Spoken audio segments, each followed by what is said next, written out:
उनका प्रेम केवल साथ रहने की वजह से पैदा हो गया, साहचर्य हो गया। उनके प्रेम में वो आत्मा का आंदोलन नहीं होता है जो दो प्राणों को एक कर देता है। प्रेम के बिना जो बच्चे पैदा होते हैं वे बच्चे प्रेम पूर्ण नहीं हो सकते, देवता नहीं हो सकते।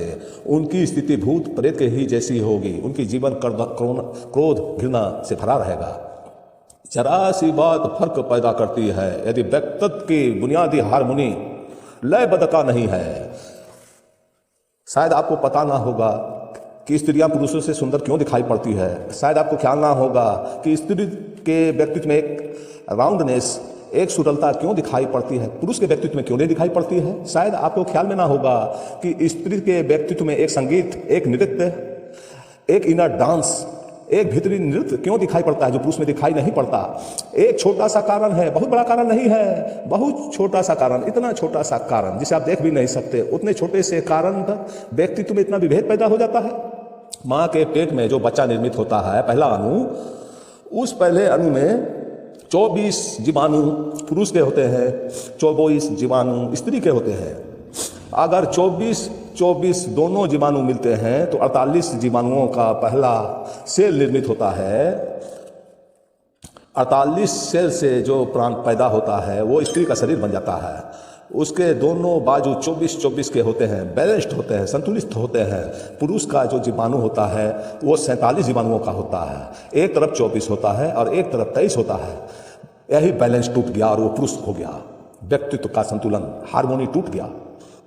स्त्री के दोनों पलवे व्यक्तित्व के बराबर संतुलन के हैं।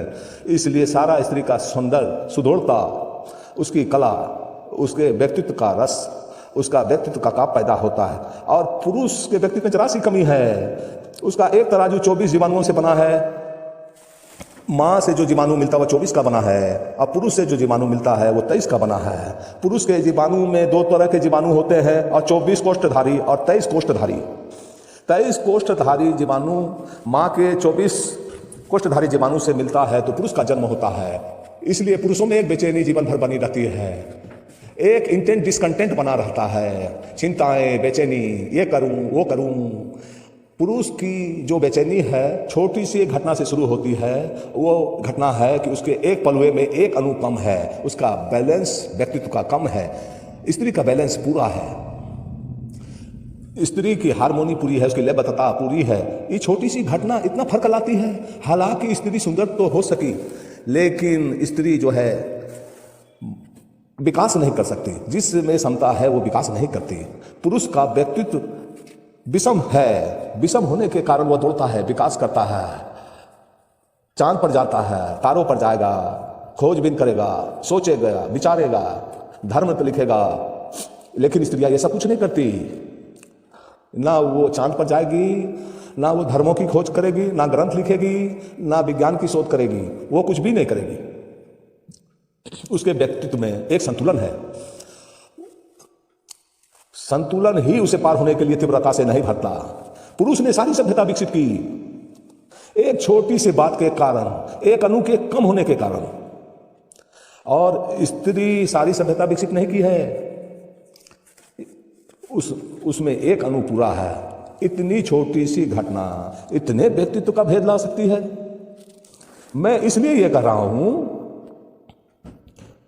ये तो बायोलॉजिकली, ये तो जीव शास्त्र कहेगा, इतना का फर्क इतने दिन में व्यक्तित्व को जन्म देता है। और गहरे फर्क है और इनर डिफरेंस है।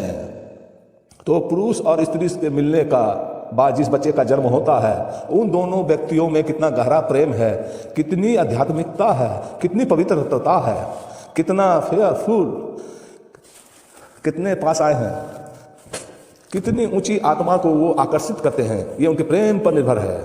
इतनी विराट आत्माओं को आकर्षित करती हैं। कितना महान दिव्य चेतना पुरुष को अपना अवसर बनाती है, इस पर निर्भर करेगा। मनुष्य जाति छीन और दीन और दरिद्र और दुखी होती चली जा रही है। उसके बहुत गहरे में कारण पुरुष के दाम्पत्य जीवन का संबंध है। जब तक हम उसके दाम्पत्य जीवन के सुदृढ़ नहीं कर सकते, सुसंस्कृत नहीं कर लेते, जब तक हम उसे स्पिरिचुअलाइज नहीं कर लेते, तब तक हम मनुष्य के भविष्य को सुधार नहीं सकते। और इस दुर्भाग्य में उन लोगों का भी हाथ है जिन लोगों ने गृहस्थ जीवन की निंदा की है और संन्यास जीवन का बहुत ज़्यादा शोरगुल मचाया है। उनका हाथ है।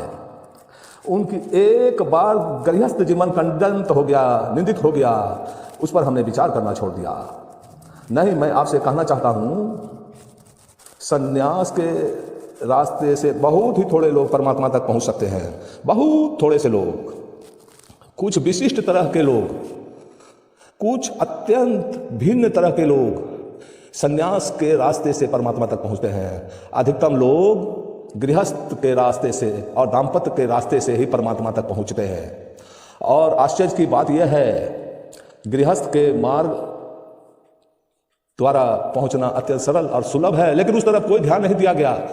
आज तक का सारा धर्म संन्यास के ही तरफ भाग रहा है।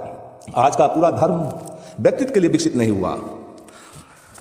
यदि गृहस्थ के लिए धर्म विकसित होता तो हमने जन्म के पहले क्षण से ही विचार किया होता कि कैसी आत्मा को आमंत्रित करना है, कैसी आत्मा को पुकारना है, कैसी आत्मा को उपदेश देना है जीवन में।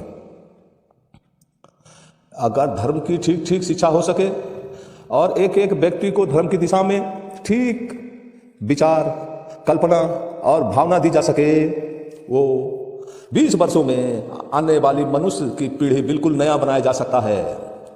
वो आदमी पापी है जो आदमी आने वाली आत्मा के लिए प्रेम पूर्ण निमंत्रण भेजे बिना भोग में उतरता है। वो आदमी अपराधी है। उसके बच्चे नाजायज है, चाहे उसने बच्चे विवाह द्वारा ही पैदा किए हो। परमात्मा को स्मरण करके जिसे नहीं बुलाया वो आदमी अपराधी है। सारे संततियों के सामने वो अपराधी रहेगा। कौन हमारे भीतर प्रविष्ट हो रहा है, इस पर निर्भर करता है सारा भविष्य। हम शिक्षा की फिक्र करते हैं, हम वस्त्रों की फिक्र करते हैं, हम बच्चों के स्वास्थ्य की फिक्र करते हैं, लेकिन बच्चों की आत्मा की फिक्र हम बिल्कुल छोड़ दिए हैं। इससे कभी भी कोई अच्छी मनुष्य जाति पैदा नहीं हो सकती। इसलिए बहुत फिक्र मत करें कि कैसे दूसरे के शरीर में प्रवेश करें। इस बात की फिक्र करें कि आप इस शरीर में कैसे प्रवेश कर गए। इस संबंध में भी एक मित्र ने पूछा है, क्या हम अपने अतीत अगले जन्म को जान सकते हैं? निश्चित ही जान सकते हैं, लेकिन अभी तो आप इस जन्म को भी नहीं जानते, तो फिर अतीत के जन्मों को जानना तो बहुत कठिन है। निश्चित ही मनुष्य जान सकता है अपने पिछले जन्मों को, क्योंकि जो भी एक बार जीवन की स्मृति बन गई है वो विनष्ट नहीं होती। वो हमारे चित्त के गहरे तलों में, अनकॉन्शियस हिंसों में सदा मौजूद रहती है। हम जो भी जानते हैं उसे कभी नहीं भूलते। यदि मैं आपसे पूछूं कि 1950 1 जनवरी को आपने क्या किया, शायद आप कुछ भी ना बता सकेंगे। आप कहेंगे कि मुझे क्या याद है, मुझे कुछ भी याद नहीं रहे। 1 जनवरी 1950 कुछ भी ख्याल नहीं आ रहा कि मैंने कुछ किया। लेकिन अगर आपको सम्मोहित किया जा सके, हिप्नोटाइज किया जा सके और सरलता से किया जा सकता है, और आपको बेहोश करके पूछा जाए कि 1 जनवरी 1950 को आपने क्या किया, तो आप सुबह से शाम तक का ब्यौरा इस तरह बता देंगे कि जैसे अभी वो 1 जनवरी आपके सामने से गुजर रही है। आप ये भी बता देंगे 1 जनवरी 1950 के सुबह मैंने चाय पी थी, उसमें शक्कर थोड़ी कम थी। आप ये भी बता देंगे जिस आदमी ने मुझे चाय दी थी उसके शरीर से पसीने की गंध आ रहा था। आप इतनी छोटी बातों को बता देंगे कि मैं जो जूता पहना था वो मेरे पैर में काट रहा था। सम्मोहित अवस्था में आपके भीतर की स्मृतियों को भी बाहर लाया जा सकता है। मैंने उस दिशा में बहुत से प्रयोग किया है, इसलिए आपसे कहता हूं, और जिस मित्र को भी इच्छा हो अपने पिछले जन्म में जाने की, उसे ले जाया जा सकता है, लेकिन पहले उसे इसी जन्म में पीछे लौटना पड़ेगा। इस जन्म की स्मृतियों में पीछे लौटना पड़ेगा, वहां तक पीछे लौटना पड़ेगा जहां वो मां के पेट में कंसीव हुआ, गर्भधारण हुआ, और उसके बाद फिर दूसरे जन्म की स्मृतियों में प्रवेश किया जा सकता है। लेकिन ध्यान रहे, प्रकृति ने पिछले जन्मों को भूलने की व्यवस्था अकारण नहीं की है। कारण बहुत महत्वपूर्ण है, और पिछला जन्म तो दूर है। अगर आपको 1 महीने के भी सारी बातें याद रह जाए तो आप पागल हो जाएंगे। 1 दिन के भी सुबह से शाम तक की सारी बात याद रह जाए तो आप जिंदा नहीं रह सकेंगे। तो प्रकृति की सारी व्यवस्था यह है कि आपका मन कितने तनाव झेल सकता है, उतने ही स्मृतियां आपके पास रह जाती है। बाद बाकी सब अनकॉन्शियस कचरा घर में रख दिया जाता है। जैसे घर में एक कबाड़ घर होता है, पीछे बेकार चीजें जैसे कबाड़ घर में फेंक के बंद दरवाजा बंद कर देते हैं, वैसे ही स्मृति का एक कलेक्टिव हाउस एक अनकॉन्शियस घर है, एक अचेतन घर है, जहां स्मृतियां में जो भी बेकार